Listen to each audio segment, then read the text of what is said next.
ഇന്ത്യക്കെതിരെ പ്രയോഗിച്ച ആയുധങ്ങളിൽ ഏറ്റവും ഡേഞ്ചറസ് ആയിട്ടുള്ള ഒരു മിസൈലാണ് ഷഹീൻ മിസൈൽ എന്ന് പറയുന്നത്. അതായത് അണുവായുധം ഘടിപ്പിക്കാൻ പ്രാപ്തമായിട്ടുള്ള മിസൈലായിരുന്നു.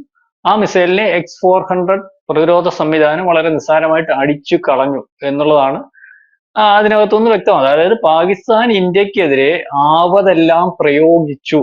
അതായത് സിന്ധു ഓപ്പറേഷൻ നമ്മൾ പാകിസ്ഥാന് തിരിച്ചടി കൊടുക്കുമ്പോൾ, അല്ലെങ്കിൽ നമ്മൾ പാകിസ്ഥാനെ പ്രതിരോധിച്ചപ്പോൾ പാകിസ്ഥാൻ തിരിച്ച് ഇന്ത്യയെ ആക്രമിക്കുന്നതിന് വേണ്ടി ആയിരക്കണക്കിന് ഡ്രോണുകൾ, മിസൈലുകൾ, ഏറ്റവും അവസാനം അവരുടെ ഏറ്റവും പ്രധാനപ്പെട്ട മിസൈൽ, അല്ലെങ്കിൽ അത് ഡേഞ്ചറസ് മിസൈൽ തന്നെയാണ് ഈ ഷഹീൻ എന്ന് പറയുന്ന മിസൈൽ.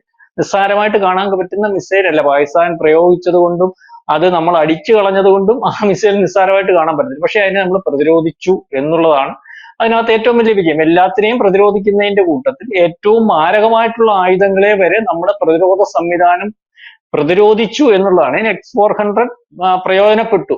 കൂടുതൽ വാർത്തകളും വിശേഷങ്ങളും നിങ്ങളിലേക്ക് എത്താൻ ABC മലയാളം സബ്സ്ക്രൈബ് ചെയ്യുക, ബെൽ ബട്ടണും അമർത്തുക.